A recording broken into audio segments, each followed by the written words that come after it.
Hi, good afternoon. Welcome, everybody. I think we've got folks still joining us. We'll give it a few more seconds. Before we start, real quick introductions. I'm Jessica Franta. I head up investor relations and capital markets for Trius Partners.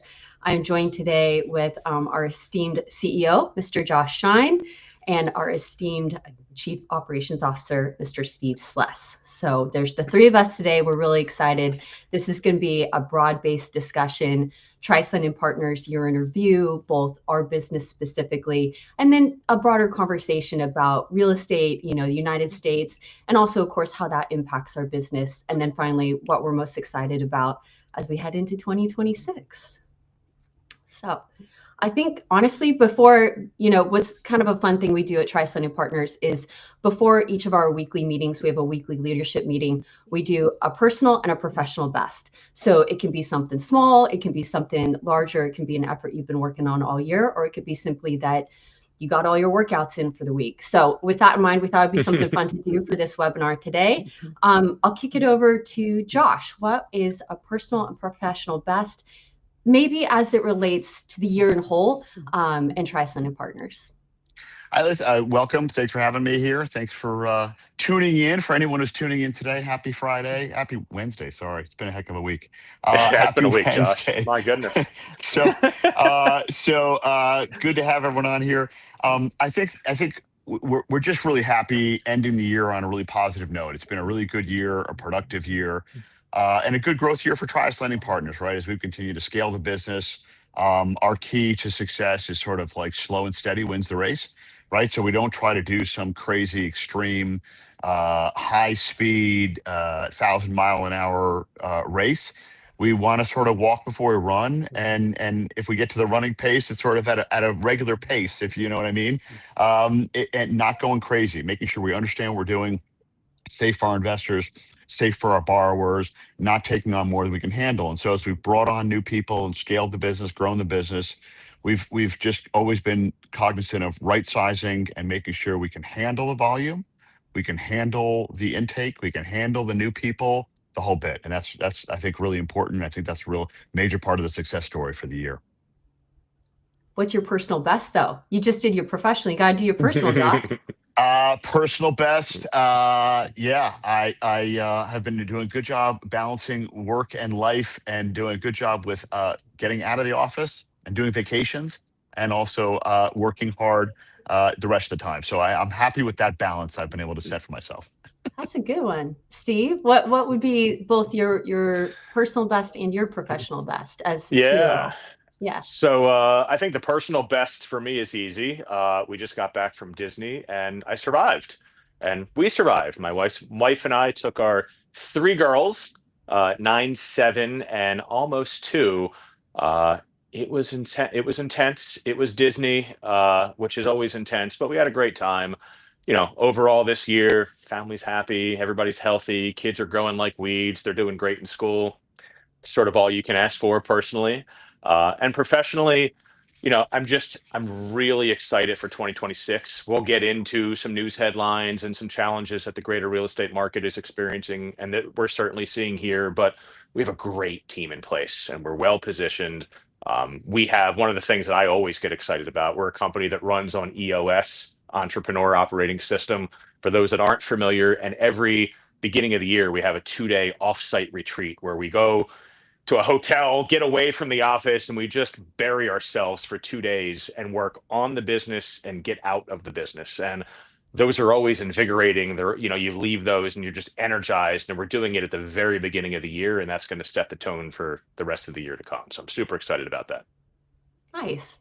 I guess it'd be unfair if I didn't do mine. So I'll do mine real quickly. So personal best, we have this family thing where we try to go to at least 10 new places each year. So it can't just be like going to a different place to eat dinner. It has to be, and typically for us, it's outdoors or outside or like a new city. So we did that this year, did a bunch of new hikes. For anybody that doesn't know, I am our most remote employee. So I'm based out of Western Washington. Very rainy here this week, but the summers are absolutely beautiful. So we did a bunch of new hikes this year. We visited a bunch of new cities, made it up to Vancouver, British Columbia, traveled a lot as a family. So just like Josh, yeah, good work-life balance and live in life, most importantly, with family, even more important.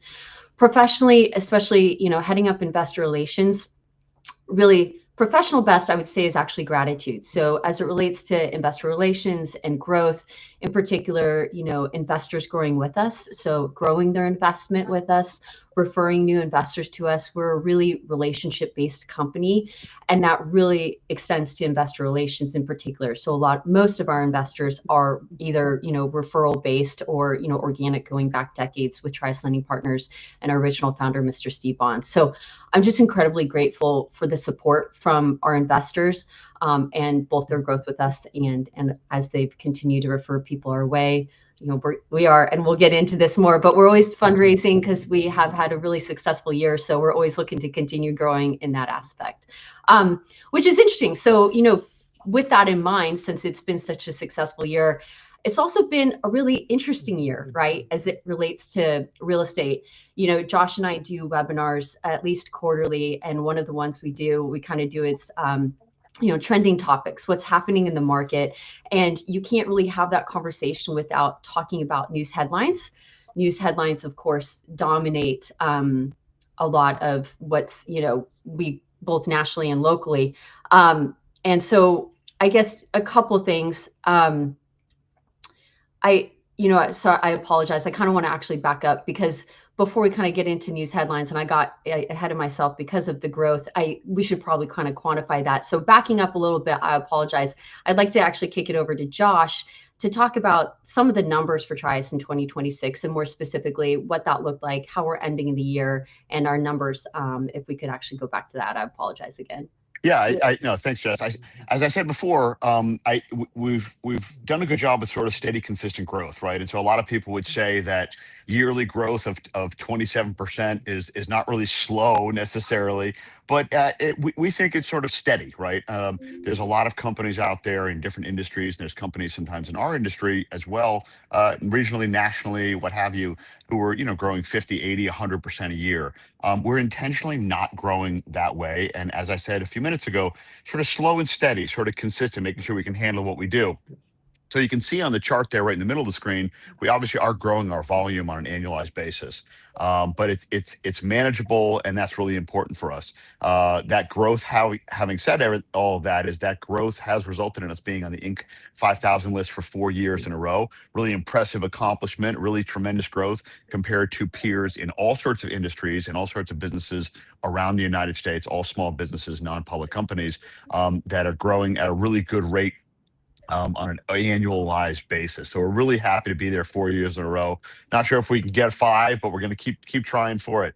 We currently end the year with 30 employees and $150 million in assets under management. That's funds we've raised from outside investors and loans that we have out there in the marketplace in the sort of larger region. And with regards to the region, you can see the states we're doing our business in. So Maryland is still continues to be the majority of our business, but we are growing the Pennsylvania, Virginia, and DC area and the others as well. So as we continue to grow, and I think if you looked at this chart and you continue to look at it maybe month by month, and we continue to look at it heading into 26, I think you'll see that the Maryland part is gonna shrink a bit, and the other states, PA, VA, DC, and then even heading further down south, we're starting to slowly, carefully, conservatively, it's a word you hear a lot with us, get into some of those additional states.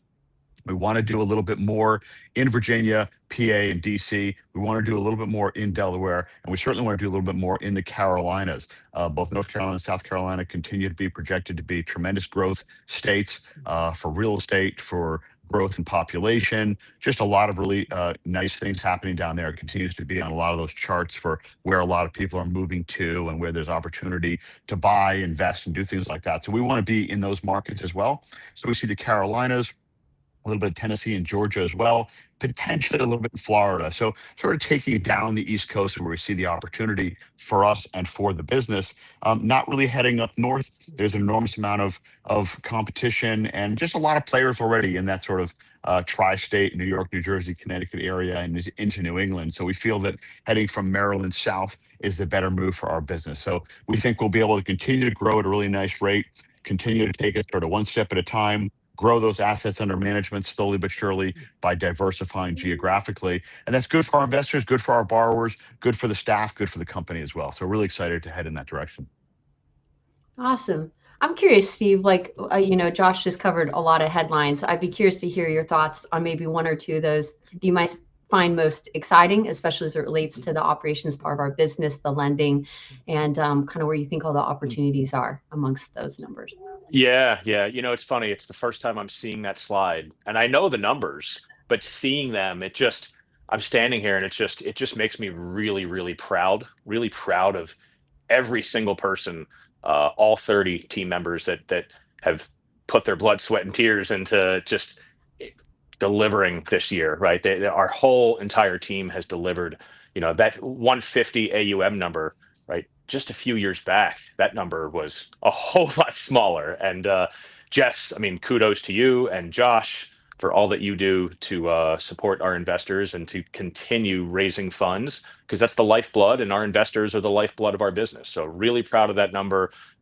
Josh wasn't sure if we were going to make the Inc. 5000 list next year. I'm going to sit here and tell you we're making the Inc. 5000 list next year. I'm a little bit more confident in that. Josh pointed out the geography. I think what we do as a leadership team is very intentional. There's a reason that we're in the markets that we're in. There's a reason that Josh called out the Carolinas, because we want to be in the Carolinas and we want to do business there. Not just because there's lending opportunities, but opportunities for our investors to have more diversity in the geography that they're investing in.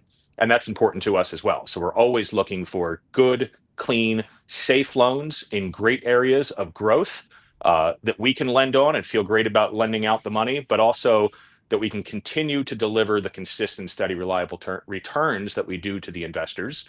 And ultimately, that's going to keep that AUM number continuing to grow.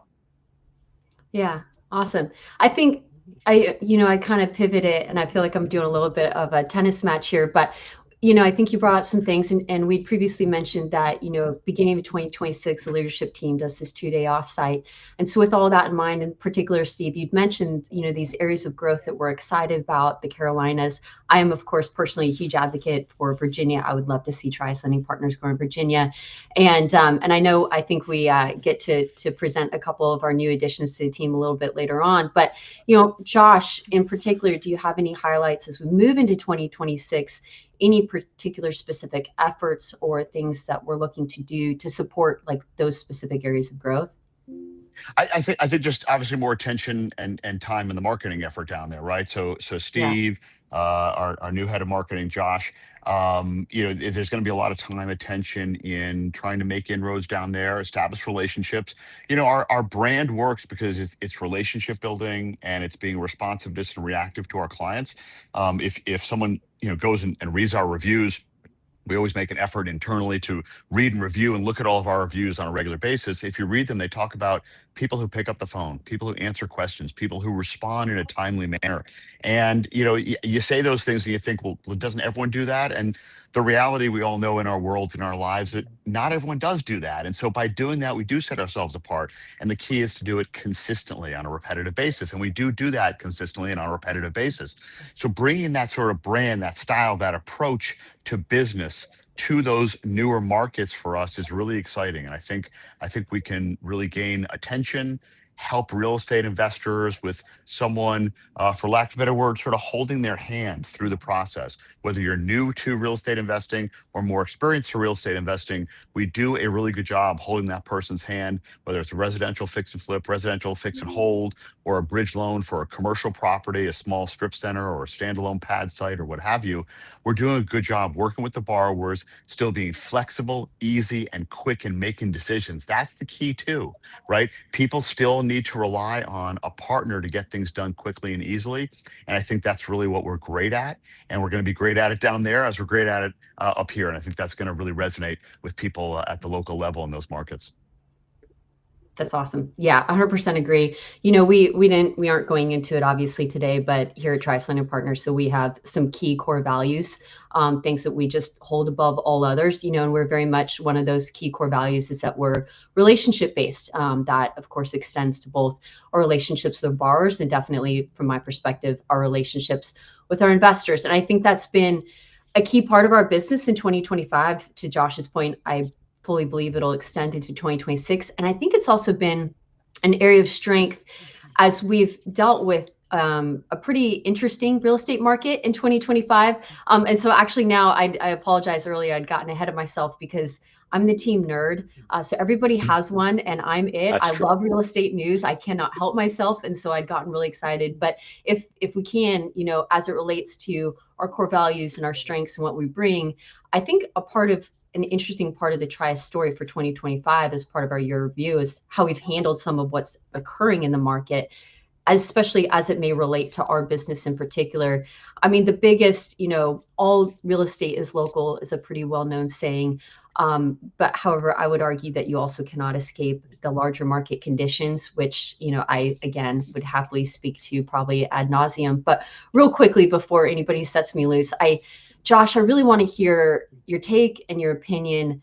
Baltimore, of course, specifically has had its own news headline as it relates to real estate. From an investor standpoint, I have received in questions, people curious if it's impacted our business. What's your take? I mean, you really led from the front on this, and if you could expound a little bit more, on what happened and where we're at.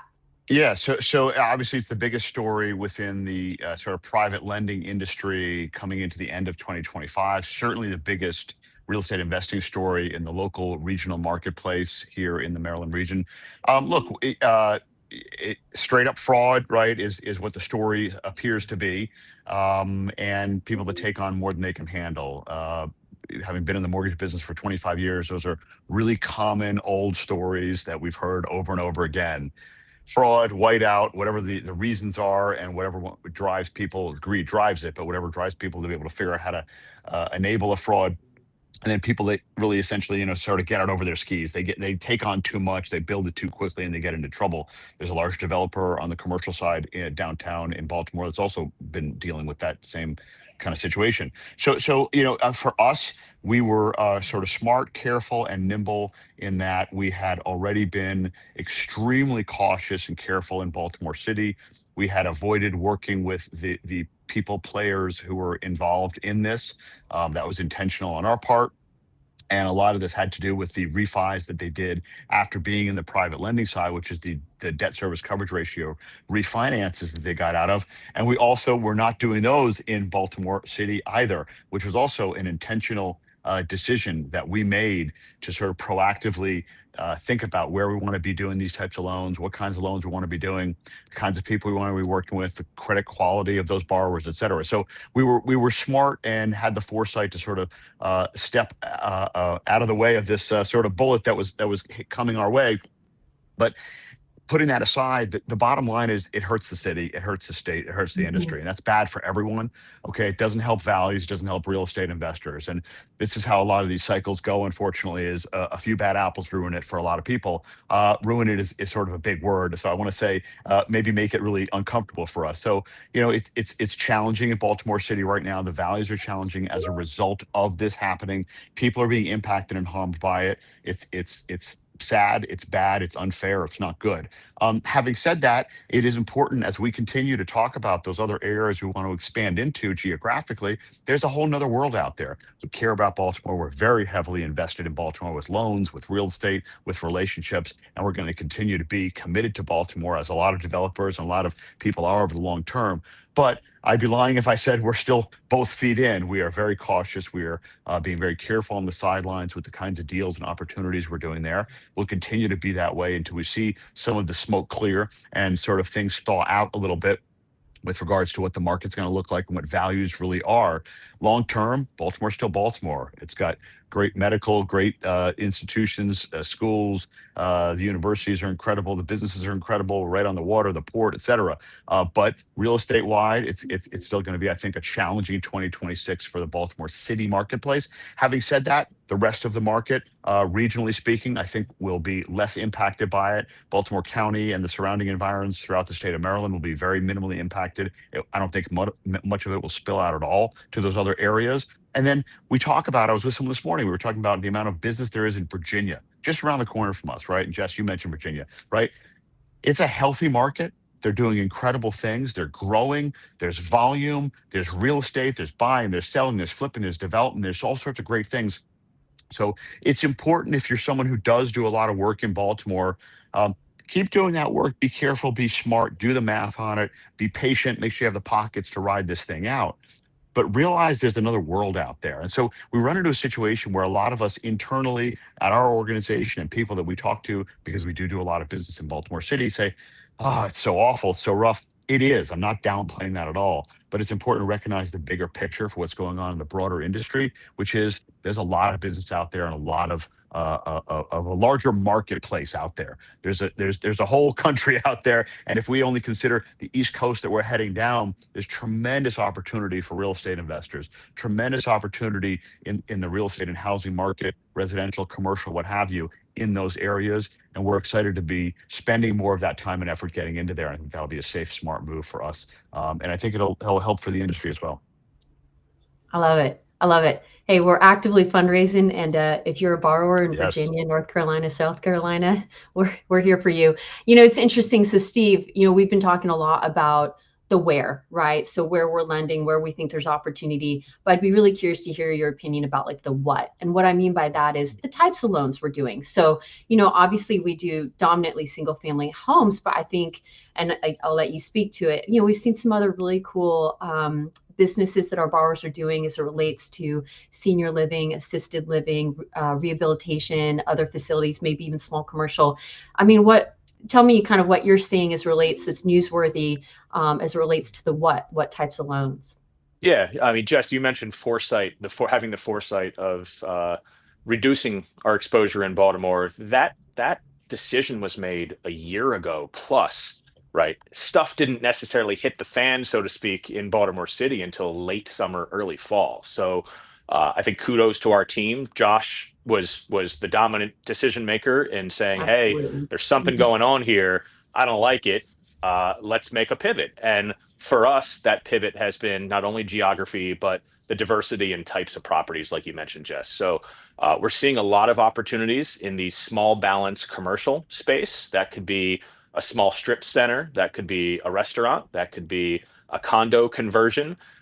We're seeing a lot of motels, especially like the outside sort of enter from the outside motels. They're being converted into condominiums or multifamily buildings right now, a lot of mixed use. So, you also mentioned the recovery space. We're seeing a lot of that, long-term care, senior living. So, not $5 million, but in the 500,000 to maybe 1.5 million or 2 million range. There's a lot of commercial opportunities that we've been able to seize the opportunities and fund those deals. And that's been really exciting for us. It gives us, I don't know, it's fun. You're funding something new every day here. There was a point of time where it was fix and flips. It was residential, a lot of row homes, a lot of single family homes. And, I think we're having a lot of fun identifying these other different types of properties and seeing the really cool projects. And we've shared a lot of those projects on social media. There was one that we shared the other day. Really interesting story. You'll love this, Jess, because you've been with us as a borrower right before coming in this role too. And I really want you to speak on that. But Josh and Dave Bond, one of our other partners, did a seminar down by the airport back in 2017. It was a first time investor seminar. And we have footage from that seminar of somebody that was at that seminar to come and learn how to be a real estate investor. And Josh and Dave taught that class and captured the imagination of that person. That person went on to use us to fund their first investment property. Fast forward all these years later, we've funded multiple deals, and now they're doing multifamily, bigger projects, just more interesting, more innovative, more. Steve, I think we lost you now. Oh, there you are. Sorry. Steve's sound is cutting out. He's really excited. He's so excited that there we go. You got me now? Oh, man. Yes. Let's check. I don't know what happened. Well, let's go ahead and start all that over, Jet. Yeah. No, it's We're still If I losing you, may, I'll just Steve. jump in because Steve's sound is, I apologize. It's a little unsteady, as it were. But Steve mentioned something I think is part of my story with Trius Lending Partners. Of course, many folks know, especially our investors know, that I had been a borrower. So I worked with Trius as a borrower since 2019, 2020. And prior to coming to Trius, I'd done 9 deals as a borrower. My husband and I had grown our own rental portfolio above 20 units. And so no discussion, as it relates to news, Josh really spoke kind of on a more micro level about specifically Baltimore and some of the microeconomic conditions that we're seeing in kind of the Maryland region, really in particular with Baltimore and that kind of greater surrounding area. And then Steve was just talking about some larger trends. But on the most macroeconomic level, and again, I apologize because I do get pretty into this stuff, but I don't think there's any discussion about real estate if you're not going to talk about interest rates. And obviously that, is affecting everybody. It's not just us. It's not just the Mid-Atlantic, but it is affecting all of our borrowers. And so as a borrower myself and somebody that's done a couple deals this year, so I am living it, interest rates had been, it's funny on a historical level when in compared to the 1980s, interest rates have actually been just fine. But as all of us had been living in really low interest rate years, when they had started hiking up over the last, 12 to 18 months, it become prohibitive. And I think it overall slowed what we kind of can, call the velocity of money, right? The turnover, the number of deals being done, how long it takes to sell, how long it takes to refinance. We've recently seen those interest rates coming down. And, I can speak on, on behalf of Trius Lending Partners, we are seeing payoffs start to come in. We're seeing a higher level of payoffs for our borrowers. So we're seeing our borrowers do well. We're seeing our borrowers be able to sell or refinance out of that loan. That is a great news headline for us. Really, Trius, over 40% of our borrowers are repeat borrowers. So we, of course, want them to be successful. And, when they're successful, they're able to pay out or refinance, they come back again. So again, I don't think there's any, discussion of real estate without that of interest rates. But we feel good about that heading into 2026. We do feel like that will be a tailwind heading into 2026. And it'll be a tailwind for our investors. And of course, as as it relates to just the safety of their investment and our borrowers, as it relates to the ability to, finish one loan and get into the next. So yeah, those are kind of some key headlines. Again, there's a lot. I would finish it off, and Josh, maybe you have an opinion, but I think there's a lot of noise out there about real estate, but it all comes down to the fundamentals and the fundamentals of our business and how we underwrite loans. And that's been unwavering. So, if you strip the noise, we remain really well positioned. I guess any final thoughts as relates to headlines? Yeah, I would say that, listen, there's talk of next year being, the great reset with regards to the fact that, right, incomes will outpace home price appreciation, so it'll make housing more affordable for the general sort of retail end buyer. Rates aren't going to drop off any cliff or anything like that, but staying in maybe low sixes. I don't know if we see a 5 handle necessarily. Maybe you have to buy down to see a 5 in front of it. But if it stays around 6, 6.25, 6.125, that would be really strong on a 30-year fixed mortgage. I know people would love to see 3s and 4s again. Those aren't happening anytime soon. Most agree on that. But that we're heading into, I think, a positive year. I think a good year. I think there's some.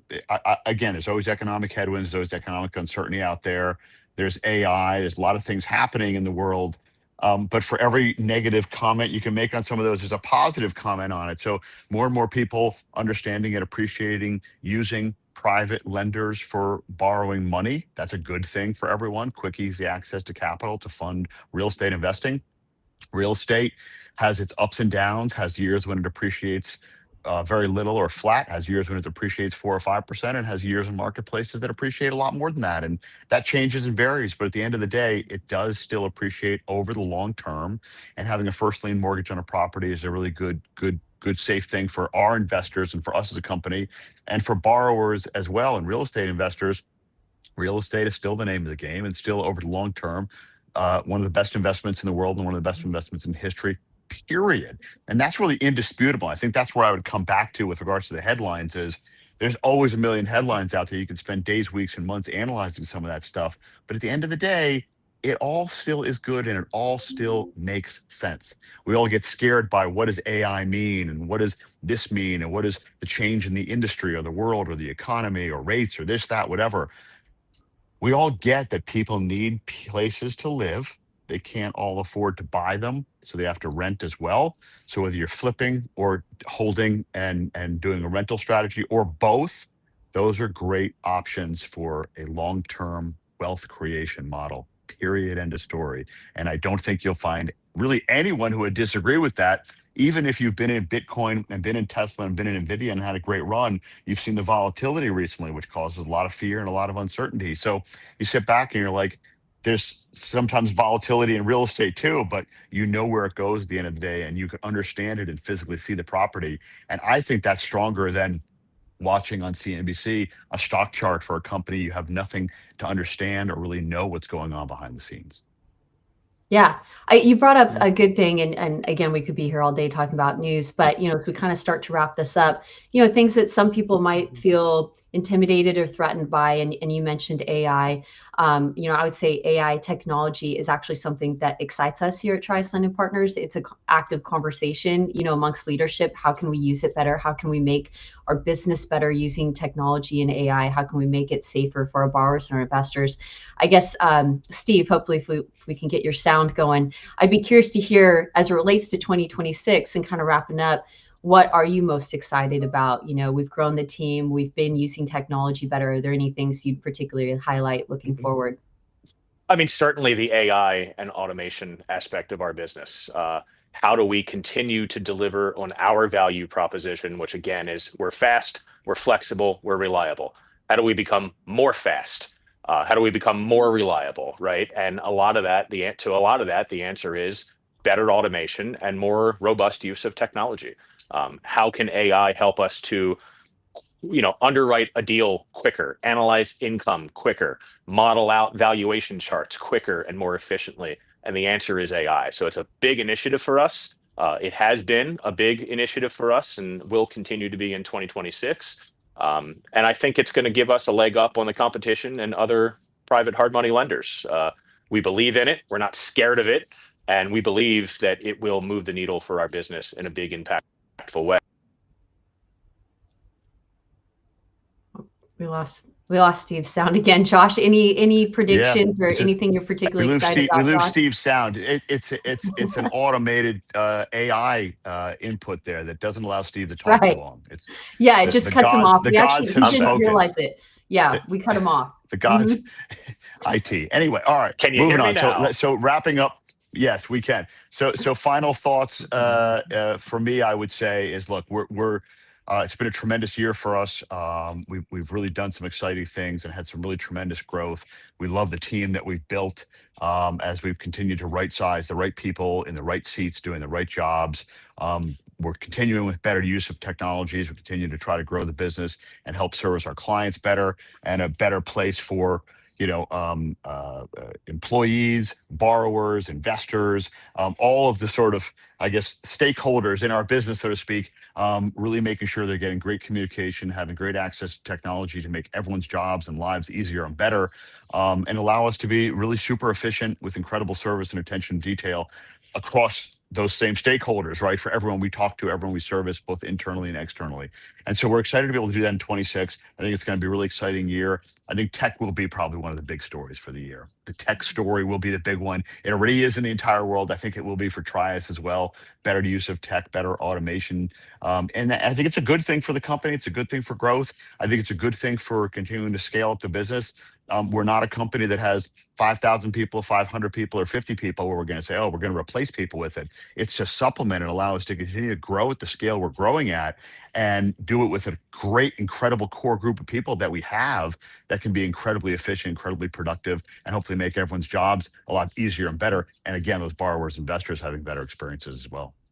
Before we move on, Jess, I know you had mentioned before, there's a variety of ways to invest in real estate, not only as a borrower, right, where you're flipping a property or you're buying a property, you're renovating it, renting it. Can you explain? There's nobody better to do it than you. Can you explain what we offer to investors that want to invest in real estate, that want to make a nice, healthy rate of return, but don't necessarily want to deal with buying a house and renovating it and being a landlord? Yeah, absolutely. So yeah, and I've been both a borrower and I'm also I head up investor relations, but I'm also an investor with Trius Lending Partners. So I can personally say that the borrower part is very active. It is a job. And it has to be managed, and that's Steve's part of the world. My part of the world is the passive part, like the fun part, where you get a check sent to you each month. So yeah, two primary ways to invest with us. The first, we call it direct note, which is just really an industry term for investing on one specific property with us. It's open to anybody. I'll get into some, if you are interested, just reach out to me. But it's open to anybody, accredited or non-accredited investors. It's a very tailored process. You work with me or my office directly, and we get you invested on a particular property in the amount that you have to invest. Interest is paid out monthly, and our average interest is 8 to 10% paid out monthly. So great return for it being 100% passive. Similarly, then the other opportunity is Trius Fund One. So it's a pool of loans. So instead of investing on just one specific property, you're spread out, really spreads your risk across a couple hundred loans. If that's even possible, it's even more passive than direct note investing. And again, interest is paid out monthly. Both of these investments are open to self-directed IRAs, Roth IRAs, and 401ks. I think, again, that's been a huge part of our growth as well, as people are looking to diversify their investment away from maybe a heavy exposure to the stock market. Listen, it's at all-time highs. I wish it well, but I can tell you I've personally diversified away a little bit. So, we help our investors if they're seeking an alternative investment through one of their retirement programs. So that's the quick and dirty of it. We always have my information also on the website, and you get to talk to me. So that's the quick of it. It's almost like you've done that a time or two, Jess. It's like I've done it a time or two. And yeah, with that in mind, I just kind of, especially as head of investor relations, I get to talk to people all day. It's the very best part of my job. And I kind of opened it on a personal level, talking about how I was grateful for a great year with my family and everything. And I guess I would want to close today up with gratitude as well, on behalf of Trius Lending Partners. Thanks to everybody who showed up today. If you're watching the recording, if you're a borrower, if you're an investor, we're grateful for you. There is no Trius Lending Partners without either. And so we are thankful and grateful. We're excited for 2026. And that's it. Yeah. Sounds good. Have a great holiday season and great Happy New Year. Yeah. Thank you. Thanks, everybody. Bye. Thank you all. Bye-bye.